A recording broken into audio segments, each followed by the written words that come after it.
Halos pare-pareho ang pattern kung paano minamasaker ng mga kawatan ang pondo ng bayan. In total, Edmarie bagged 274.8 billion pesos in taxpayers' money. Isa pa sa pinagmamalaki ng mga pag-angking congressman ay ang flood control structure sa Butas River. Pader nga po yan, Mr. President. Perimeter fence ng subdivision, Mr. President. Sari-saring gimmick, makapandaya lang ng milyones sa kaban ng bayan. He openly lists projects. Hold your breath. Funded by his office. I repeat, funded by his office. So, ano kaya ang taglay na agimat ni Congressman? Sobrang nakakagulat na balita. Grabe, si PBBM nahuli na. Kulong si Secretary Bonoan. Lacson, ginulat ang Senado. Nagnakaw at kumuha. Ayon sa nakalap nating impormasyon, pinakita na ni Senator Ping Lacson ang DPWH. Pinakita na kung sino ang mga kasabwat ng mga congressman at kontratista sa loob daw mismo ng gobyerno. Grabe, si PBBM nahuli na. Kulong si Secretary Bonoan. Lacson, ginulat ang Senado. Nagnakaw at kumuha.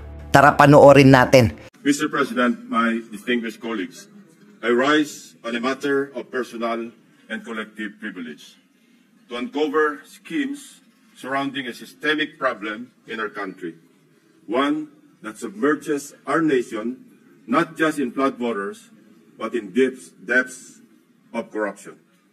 In the course of our research and investigation, we encountered several words. Their meanings we could not find in the dictionary.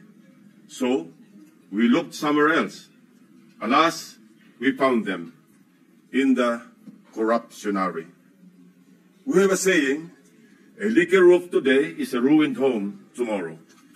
Thankfully, President Bongbong Marcos himself has taken decisive steps to plug the leaky roof as a determined follow-through on his striking rebuke and appeal to conscience with his resounding admonition, mahiya naman kayo.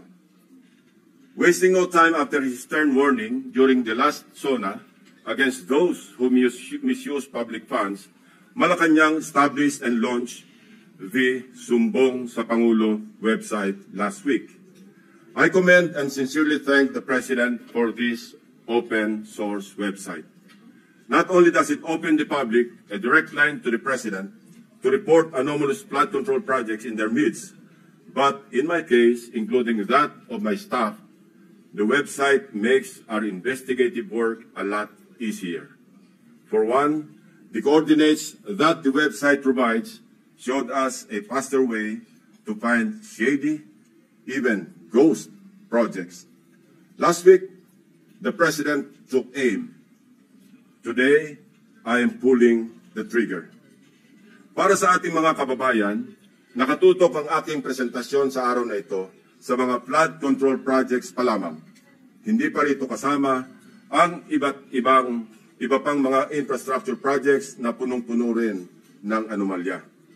Isa-isahin natin ang mga impormasyong aming nakalap sa mga nakalipas na linggo mula sa aming sariling pag-aaral at pagsasaliksik na suportado ng mga impormasyon mula mismo sa mga DPWH officials at insiders, pati ilang contractors, kasama na rin ang open sources.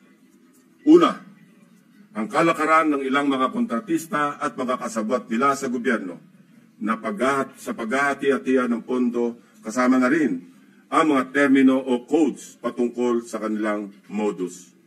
Pangalawa, ang mga palpak na proyekto dahil sa paggamit ng substandard na materyales, kasama na ang mga kontratistang nasa likod nito. Pangatlo, ang mga proyektong lantarang inaangkin bilang congressional insertions. Pangapat, ang patuloy na pagbaha sa iba't ibang lugar na narating namin kahit taon-taon ay paulit-ulit na binubuhusan ng bilyon-bilyong pondo. At ang pinakahuli, ang mga tinatawag ng Pangulo na guni-guni o ghost projects na aming nahukay. For over 15 years, from 2011 to 2025, we appropriated more than 1.9 trillion pesos for flood control management program under the budget of the Department of Public Works and Highways alone. sa loob lamang ng 3 taon mula 2023 hanggang 2025, higit 1 trillion pesos ang ating inilaan sa ilalim ng 3 naipasang budget measures para sa flood control. Halos 53% ng kabuuang pondo sa loob ng 15 taon. When we are speaking in trillions of pesos, we should expect our streets and low-lying communities to be flood-free when the rains pour. Gayunpaman, sa paghagupit ng magkakasunod na habagat at mga bagyong Krising, Dante at Emo, ilang linggo pa lamang ang nakalipas, kasamang winasak at inanod ng baha ang bilyon-bilyong pisong halaga ng mga flood control projects na halos bago at kakukumpleto pa lamang na dapat sana ay nagbigay proteksyon sa ating mga kabahayan at komunidad. Corruption has been so pervasive and systemic that doing so is like a piece of cake. And when I say piece of cake, I mean that funds for a specific project are divided, shares vary depending on greed, big parts swallowed by corrupt operators, both from the public and private sectors, leaving only crumbs for actual project implementation. May ilan pa ngang proyekto, hindi man lang nagtira para sa taong bayan. Ang tawag ng Pangulong Marcos dito, guni-guni o ghost projects. Mr. President, let me illustrate an example of the pie sharing in a severely corrupted project. Nais kong bigyan din na hindi ito representasyon ng lahat ng kalakaran sa flood control projects sa buong Pilipinas. While the pillaging pattern is relatively the same, the pie sharing varies depending on the level of greed. Ihiwalay muna natin ang mga regular o legal na buwis at insurances na automatic na binabawas sa mga proyekto. 5% value-added tax, 2% withholding tax, 1% para sa bonds and insurances at 1% materials testing. Ibawas na rin natin ang allowable contractor's profit na 8 to 10%. Halimbawa, sa 100 million piso na pondo para sa flood control project, kung ibabawas ang maximum allowable deductions, nasa 82 million ang matitira para sa proyekto. Pero hindi pa rito nagtatapos, Mr. President. Kakatayin pa ang budget para sa mga lagay, commissions, SOPs, at iba-iba pang terminong binubuo para sa shares ng mga korap. Sa mga halos magkakaparehong impormasyon na aming nakalap, ganito kagarapal ang sistema sa hatian ng isang maanumalyang proyekto. 8 to 10% para sa mga opisyal ng DPWH. Swerte na daw kung pumayag ang district engineer na 6% lamang ang parte niya. May extrang 2 to 3% pa na parte ang district engineering office kung may sosobra sa contractor's profit. Na-compute na rin kasi ng district engineering office ang tutubuin ng contractor mula sa project at sinisiguro na nila na sosobra ito sa allowable profit para mayroon pa silang kukubrahin. Ang tawag nila rito, reseta. Reseta dahil ang presyo na itinakda ng district engineering office ay nakasulat at napagdesisyonan na. Parang gamot, Mr. President, lulunukin na lang ng contractor. 5 to 6% para sa mga miyembro ng Beach and Awards Committee or BAC. 0.5 to 1% para sa COA. Mr. President, meron pa ngayon tinatawag na passing through or parking fee na aabot sa katumbas na 5 to 6% ng pondo. Ito ang itinuturing na royalty, ang tawag sa lagay na ibinibigay sa politikong may kontrol sa distrito kung saan i-implementa o itatayo ang proyekto. Lo and behold, Mr. President, 20 to 25% ang karaniwang napupunta sa funder o project proponent na politiko. Mr. President, ang matitirang pondo para sa pagpapatayo ng proyekto ay napakaswerte ng umabot sa 40% o 40 million pesos alisunod sa ating halimbawang 100 million pisong pondo para sa proyekto. Mr. President, there is an evident pattern of this nasty distribution of public funds among crooks. Ito ay base sa mga case studies na aming pinuntahan at masusing inimbestigahan sa iba't ibang dako ng bansa, partikular sa issue ng flood control. Hindi na namin sinama sa aking presentasyon ang mga naikutan at ibinunyag na ng Pangulo. Ang malinaw na malinaw. Halos pare-pareho ang pattern kung paano minamasaker ng mga kawatan ang pondo ng bayan. Nauna na po itong iniulat ng ating Pangulo noong nakarang linggo. Nang banggitin niya ang mga items na pare-pareho ang contract cost sa kabila ng pagkakaiba-iba ng specs, disenyo at haba ng proyekto. Panoorin po natin ang video. Pag sinabi, may 50 project, pare-pareho, 150 million lahat. Pare-pareho lahat. Imposible yan. It is impossible for one barangay, even if they are the next barangay, to have the exact same project to the exact same amount with the exact same contractor. Imposible yan. Sa parlance po na ang nakakaalam lamang ay ang mga kasali sa gulangan sa pondo. Ito po ang tinatawag na distinct. Distinct ang mga budget items na makikita sa General Appropriations Act at awarded contracts na may pare-parehong halaga para sa magkakalapit man o magkakalayo na proyekto. Distinct dahil ayon sa aming mga informants sa loob ng DPWH at kinumpirma ng ilang contractors, coded na budget ito para mayroong pagkakakilanlan ang mga quote-unquote may-ari ng proyekto. Para sa mga nakakaunawa, ang ibig sabihin po ay akin yan. Sa Bulacan First Engineering District na pinamumunuan na magkasunod na tinanggal sa pwesto na sina dating District Engineer Henry Alcantara at ang pumalit sa kanya na si Bryce Hernandez. Napag-alaman naming talamak ang ganitong kalakaran. Bakit? Sapagkat ayon sa mga contractors at DPWH officials na nakipag-usap mismo sa akin at aking staff, ang dalawang ito ay halos pareho lang ang pagmamahal sa pera. Napabalita pa nga kamakailan na ang isa sa kanila ay nakakapagpatalo ng 100 milyon sa isang kasino dito sa Metro Manila.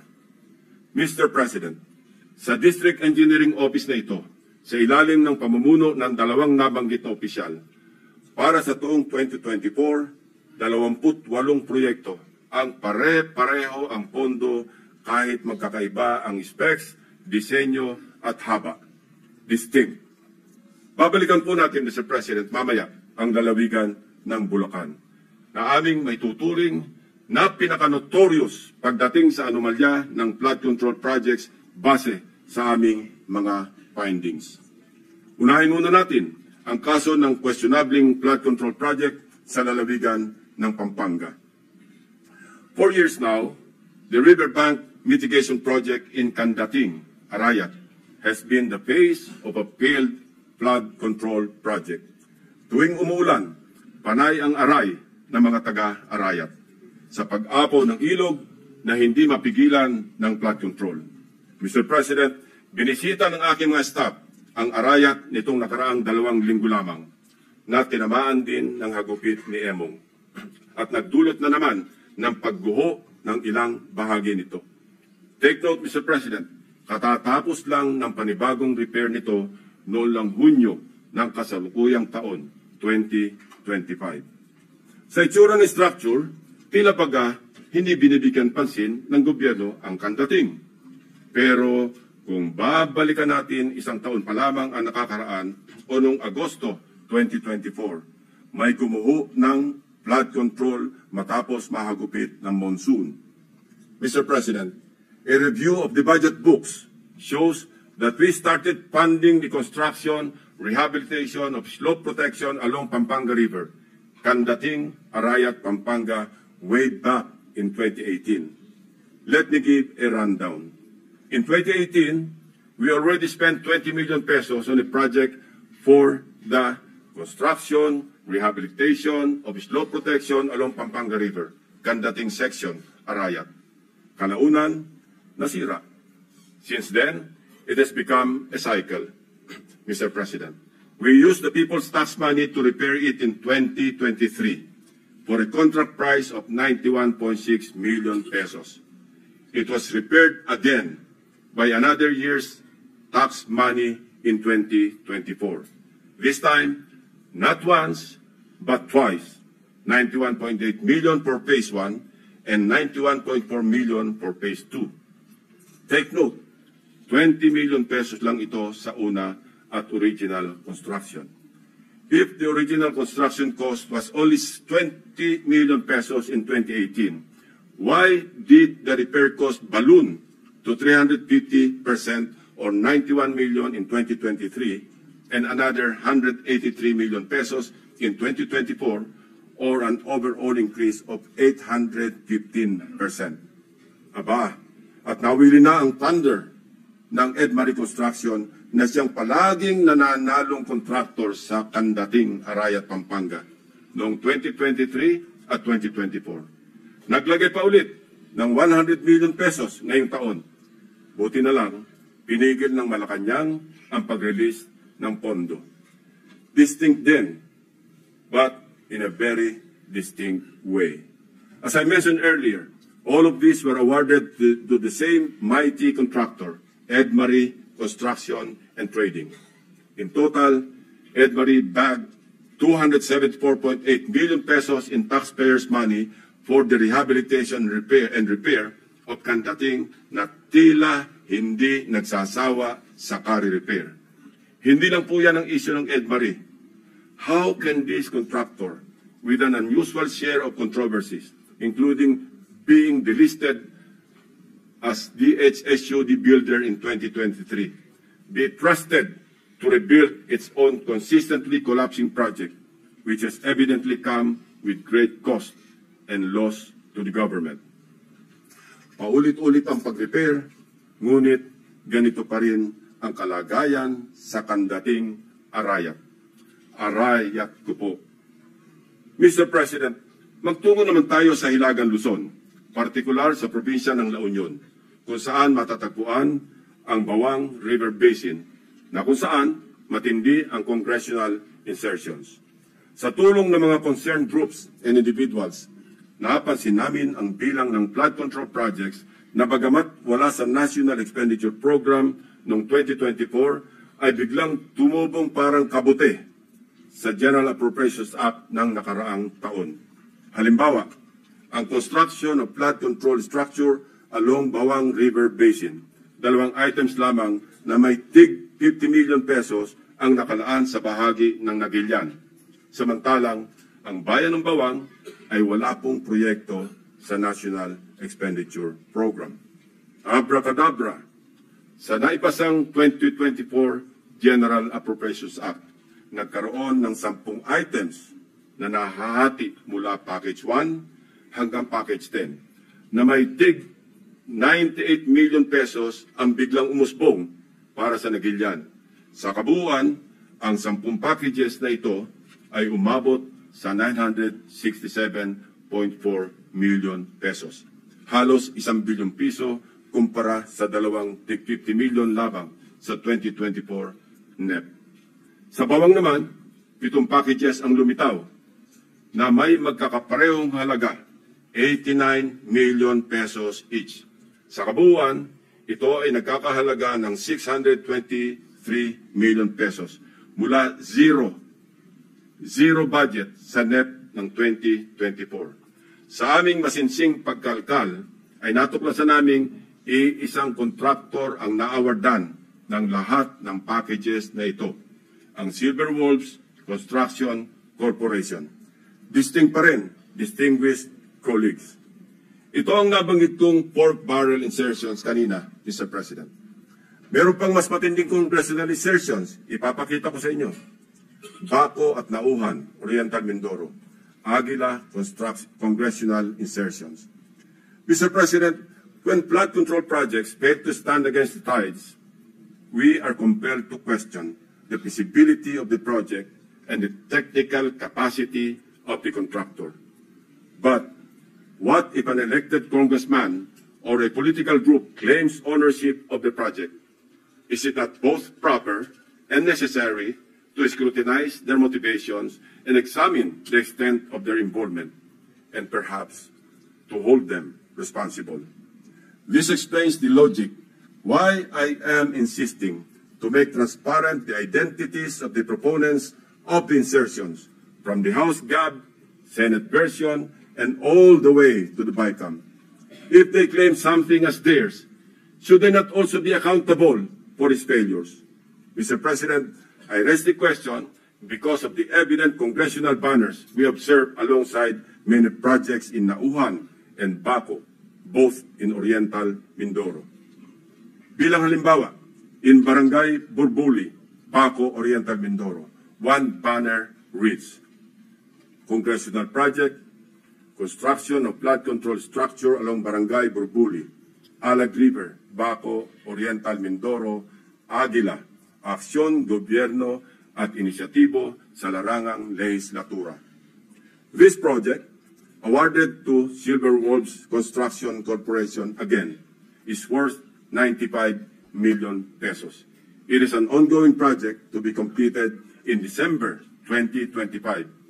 This project is so important that it can turn stones and get funding approval under the unprogrammed appropriations of the 2024 national budget. This prompts us to dig deeper into the web. And as they say, social media is a great resource of evidence, which lawyers fondly call testimony against self-interest. In one Facebook post, we discovered a congressional representative showcasing his midterm accomplishment report, covering the period from June 30, 2022 to December 31, 2023. He openly lists projects, hold your breath, funded by his office. I repeat, funded by his office, including flood control and river protection initiatives. From Aguilas Baco, let us travel to Aguilas Nauhan, also in Oriental Mindoro.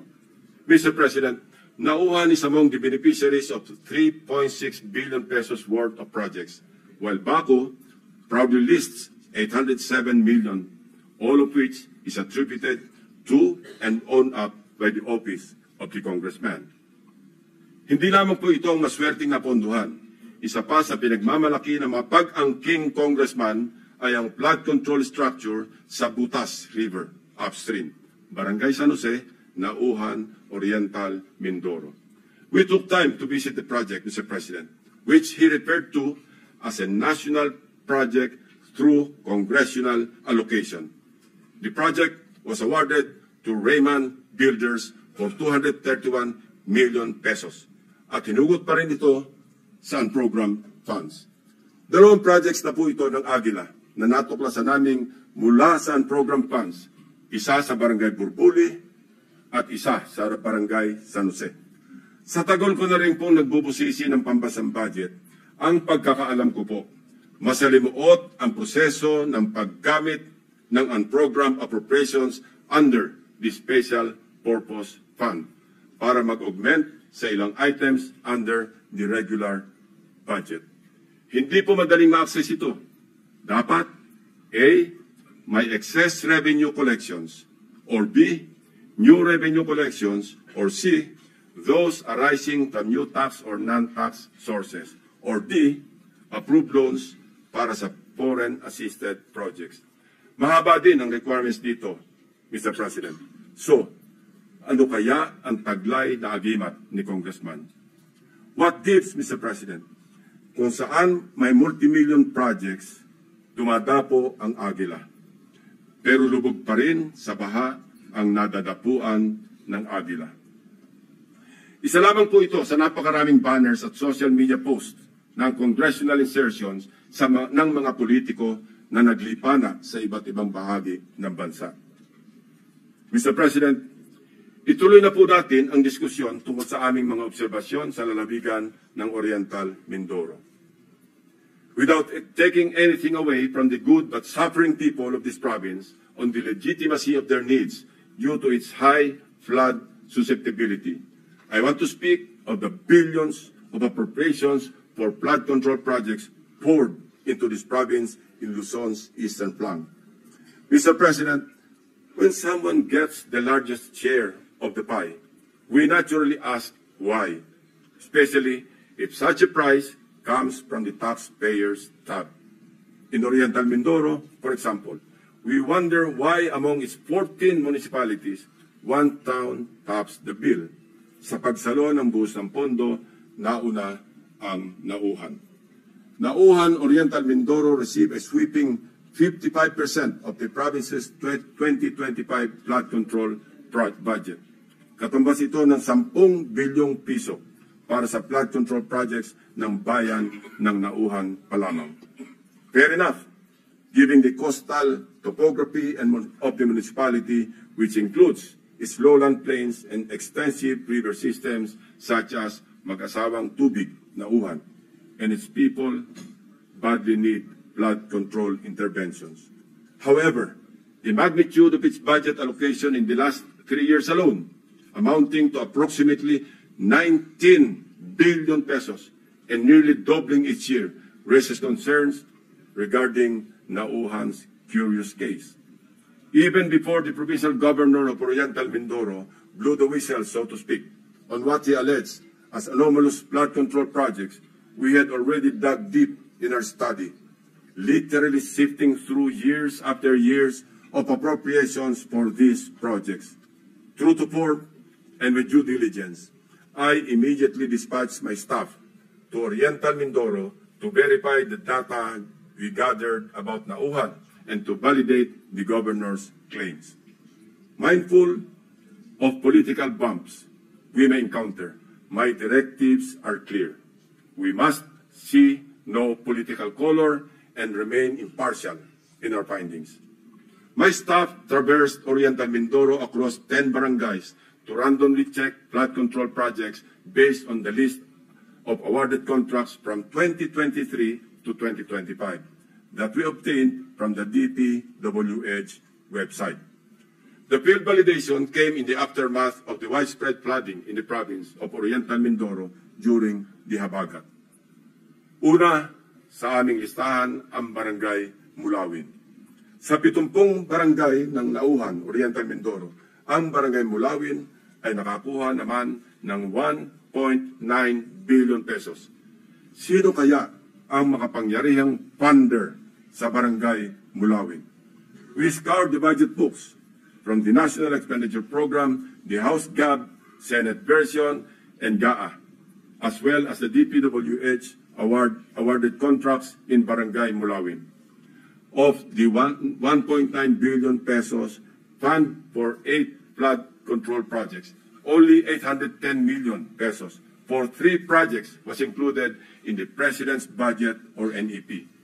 The remaining 1.1 billion was inserted, I repeat, was inserted in the House version, Mr. President. Rightly so.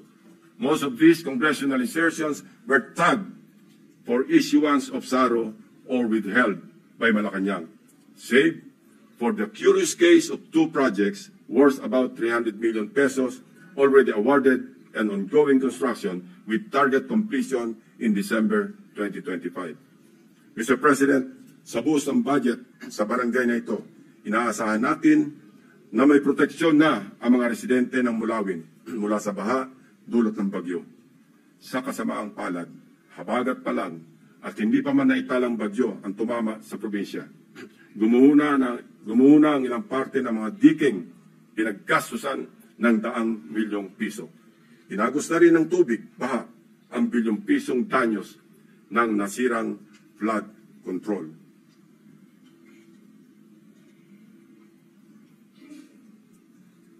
Ito mismo ang parehong barangay na gustong inspeksyonin sana ni Governor Dolor noong nakaraang Sabado lamang, kung saan napabalita ang pagharang sa kanya ng security personnel sapagkat ayon daw sa kontraktor ng proyekto, kinakailangan ng written approval mula sa DPWH bago makapasok ang sinuman sa construction area. Mabuti na lamang, napuntahan na rin po ng aking team ang di umano'y restricted area na ito. Noong unang linggo pa lamang ng Agosto. Sa mismong, actually pinagbawalan din ang aking staff na lumapit sa proyekto. Pero sapat na ang kuha ng aming drone upang makita ang mga depekto ng construction dito, na halatang gusto ng naturang kontraktor na isikreto dahil sa ginagawang paghahabol upang kumpunahin at remedyohan ang palpak na proyekto at mapagtakpan ang kanilang kapalpakan. We are willing to submit our drone shots and other pieces of evidence to assist in the investigation and prosecution of those involved in these anomalous projects. Mula sa aming sariling footage, kitang-kita ang mga bahagi ng road dike na ginawa noong 2024 na gumuho.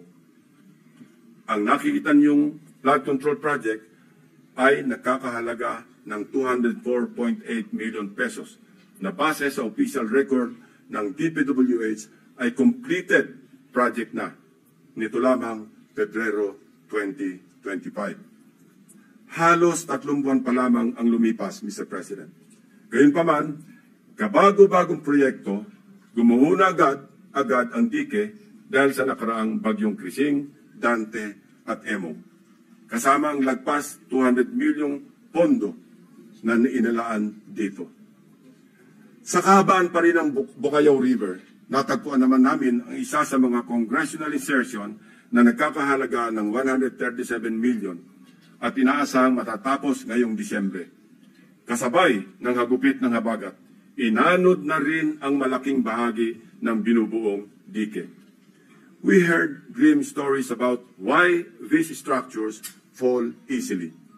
From the improper embankment mix of gravel, sand, and stones, sheet piles cut in half, and lower-grade reinforcement steel bars. Tinipid, sinadyang minali, at shortcut ang pagkagawa. Sad reality, Mr. President, is mayroon na rin silang standard para sa substandard. We go to another top-billing barangay, Barangay Tagumpay. Barangay Tagumpay, still in Auhan, is another case of flood control. Sa taong 2023 at 2024, halos abot kamay na ng mga taga-Barangay Tagumpay ang tagumpay na layunin nitong maging ligtas sa mga pagbaha dahil sa halos 2.55 billion piso na pondong nilaan dito. Binubuo ito ng 10 proyekto sa paggawa ng road dike sa mag-asawang Tubig at Bukayaw River. Sa ulat ng gobernador na bineripika ng aking mga staff, ang mga bahagi ng bilyones na proyektong ito, 2 beses na pong nasira ngayong taon. Ang pinakamalala nitong nakaraang bagyong Emong. Sa mga larawan o video na kuha ng aming team, kapansin-pansin nga naman na imbes na graba, buhangin at simento, buhangin ang laman ng structure na ito. Kaya naman, ayon din sa mga residente, sa sandaling magkabukas, mabilis na pumapasok ang tubig at kinakain ang ilalim. Sa aming pag-imbestiga, hindi rin daw di umano masusunod o nasusunod ang dapat na lalim ng pagbabaon ng mga sheet piles na magiging suporta ng buong road dike.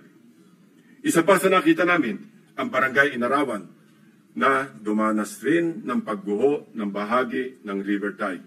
Sa aming pagsisiyasat, isa ang barangay na ito sa pinakamaraming buhos ng proyekto noong 2023 at 2024. Tumabo po ito ng 1.764 billion piso para sa construction ng road dike sa kahabaan na mag-asawang Tubig.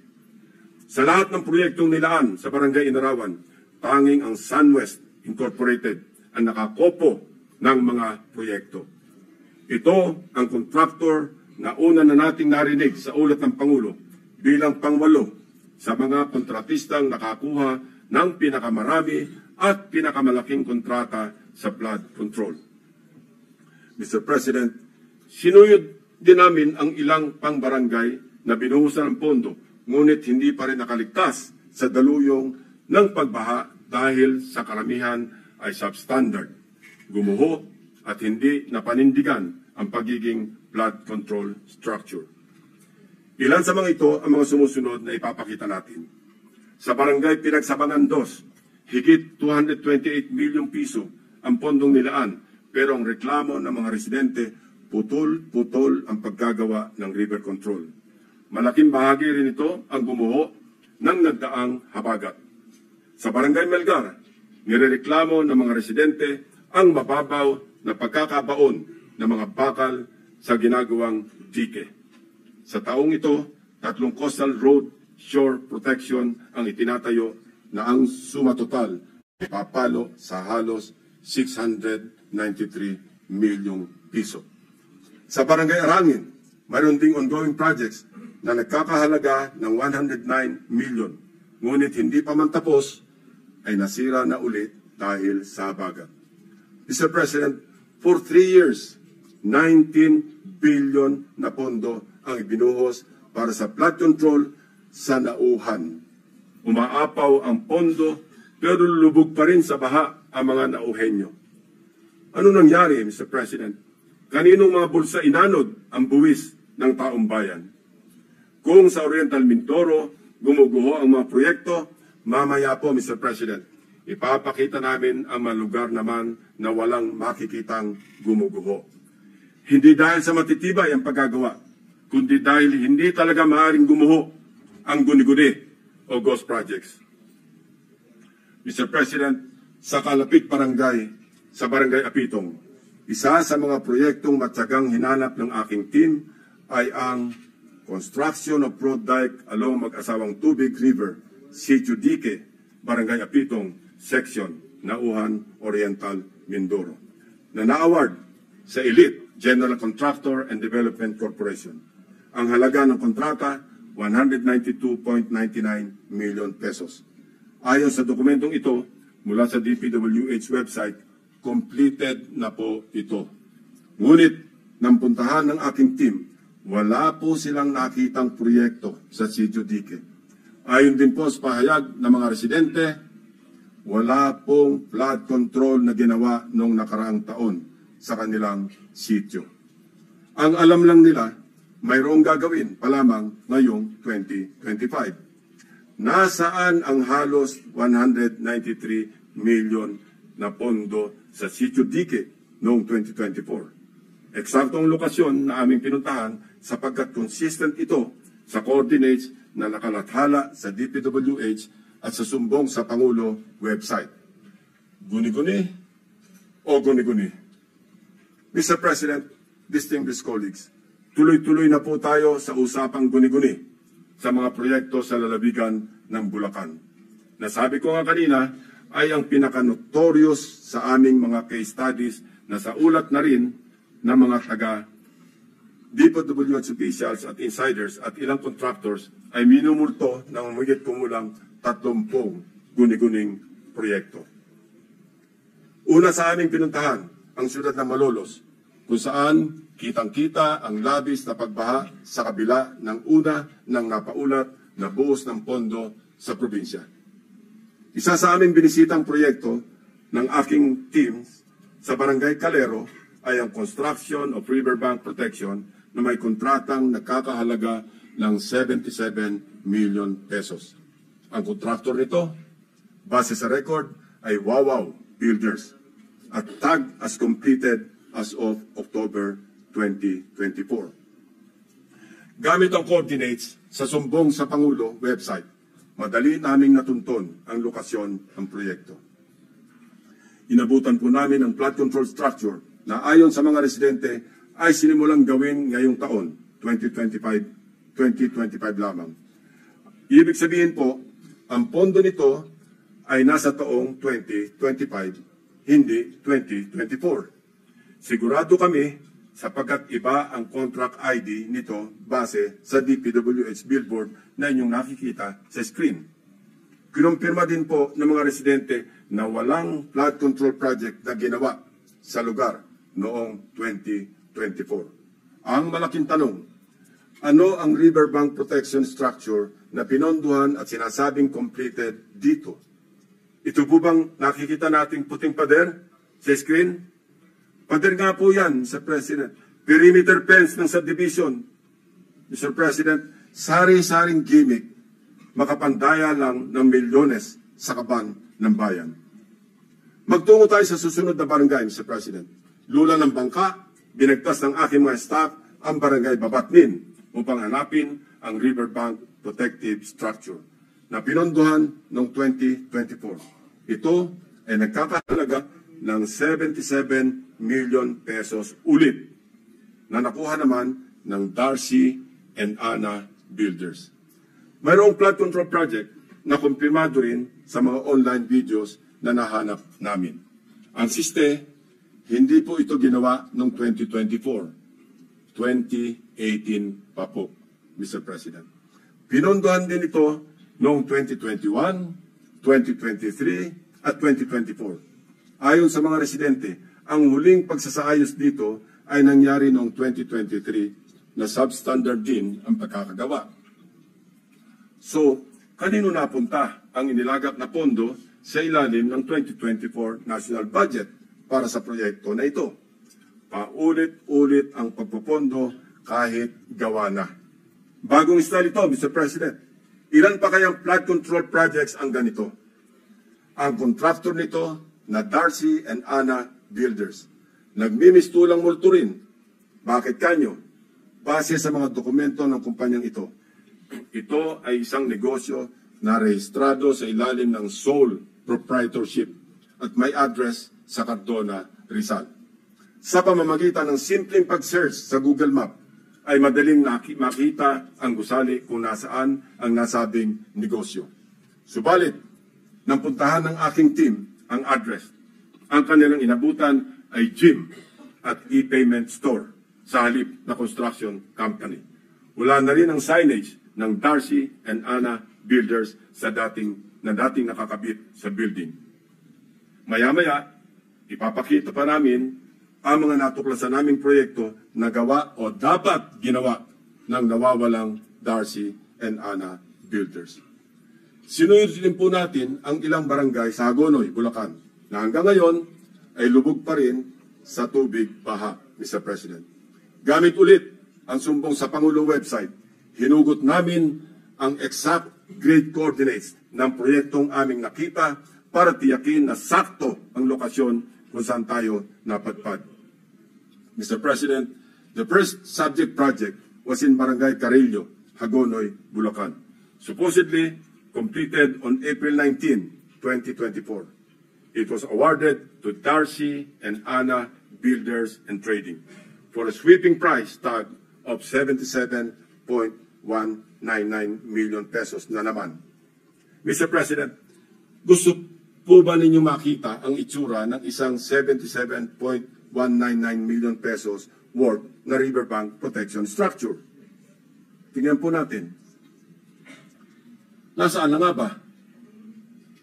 Ewan ko, Mr. President, dahil wala tayong makita.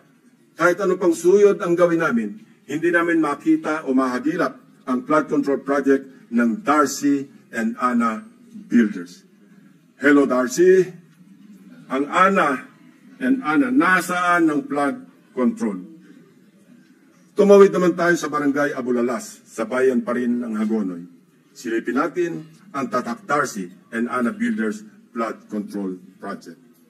Sinuong ng aking team ang baha sa Barangay Abulalas, Hagonoy para hanapin ang proyektong Construction of Riverbank Protection Structure mula sa Darcy and Ana na nagkakahalaga ng 77.199 million pesos na naman.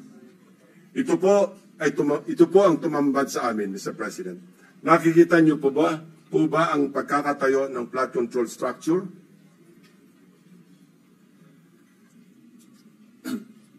Hindi niyo po talaga makikita, my dear colleagues. Guni-guni lang kasi ang flood control structure o riverbank protection kung saan dapat nakatayo ang Darcy and Ana project.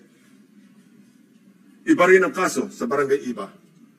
Tinungo namin ang proyekto Riverbank Protection Structure sa Barangay Iba ng Wawaw Builders na natapos na dapat noong Oktubre 2024. Ang presyo ng proyekto, 77.199 million pesos na naman. Pagdating ng aming team sa exact coordinates, mayroong kasalukuyang tinatayong istruktura. Ang bonus, may kasama pang pumping station. Pero ang ginagawang proyekto, hindi ang Wawaw project. Sa mismong lokasyon, kung saan dapat nakatayo ang Wawaw Riverbank Protection, ang nakabalandrang contract ID ay ang ongoing project ng isang First Star Builders Contractors para sa flood mitigation structure with pumping station and floodgate na ang presyo ay papalo sa 92.54 million pesos. Mr. President, nawawala ang Wawaw project at mukhang gusto pang pagtapan ang ghost project na ito, kaya nagmamadaling magtayo ng bagong struktura sa eksaktong project location kung saan dapat matagal lang may flood control. Wawaw ang binisita, First Star ang dinatnan. Wawaw ang hinanap, First Star ang natagpuan. Mukhang ang modus na ito, tatapalan ang ghost project ng ibang proyekto.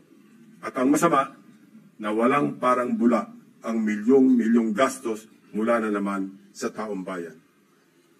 Sa Barangay San Nicolas naman, iba ang forma at hulma ng ghost project. Binisita namin ang proyekto ng Wawaw Builders na ang halaga ay 77.199 million pesos na naman ang nasabing proyekto. Sinimulan daw noong Pebrero at natapos noong Disyembre 2023. Pero sa aming pagsisiyasat, 2017 pa lamang ay mayroon ng flood control sa lokasyong tinuro kung nasaan ang Wawaw project. Makikita rin sa historical imagery ng lugar na walang nabago simula pa noong 2017. So, anong itinayo ng Wawaw Builders noong 2023? Eh di wala. May guni-guni na naman sa Barangay San Nicolas. Wow na wow ang Wawaw. Mr. President, makikita natin ang iisang pattern ng mga proyektong guni-guni ng Darcy and Ana at Wawaw Builders sa Barangay Carillo, Abulalas, Iba, at San Nicolas, First Engineering District ng Bulacan. Pare-parehong contract price, 77.199 million pesos. Pare-parehong riverbank protection structure, pare-parehong guni-guni. Very distinctly ghost projects. Ang mga taong nasa likod ng scheme na ito or scam na ito ang dapat ipinangpupukpok sa pagbabaon ng mga seat files. Hindi ito kababalagan, Mr. President. This is well orchestrated by an organized network of people who abuse their power. May isang grupo sa loob ng First District Engineering Office ng Bulacan na kilalang sindikato ng mga substandard at ghost projects. Ang kanilang modus, manghihiram ng lisensya sa mga suki nilang contractors. Gamit ang lisensya ng contractors, sila na ang mag-implement ng proyekto. O kung hindi man, magpoproseso ng mga dokumento para lumabas na completed na ang mga ghost projects. My office is willing and ready to provide the names of the members of this well-organized syndicate inside the Bulacan First District Engineering Office, including probable witnesses to testify against them if and when the appropriate authorities will open a formal investigation into these morally wicked schemes to defraud our people of their hard-earned taxpayers' money. For the information of the body, inikot at siniyasat din po namin ang ilang mga proyekto sa Kabikulan, Davao Peninsula, Western Visayas at Central Mindanao. Kasalukuyang ginagawa pa ang validation ng aming findings para sa mga susunod na investigasyon. Mr. President, my distinguished colleagues, we all heard President Marcos Jr.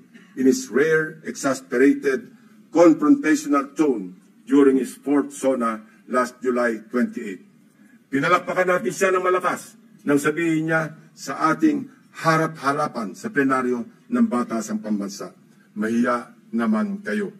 And rightly so, since he also said in the same SONA that he witnessed firsthand how the floodgates of corruption have swung wide open in many areas he personally inspected, he saw defective flood control projects, obviously built with substandard materials or not built at all, wasting hundreds of billions of pesos in taxpayers' money, drifted away and down the drain.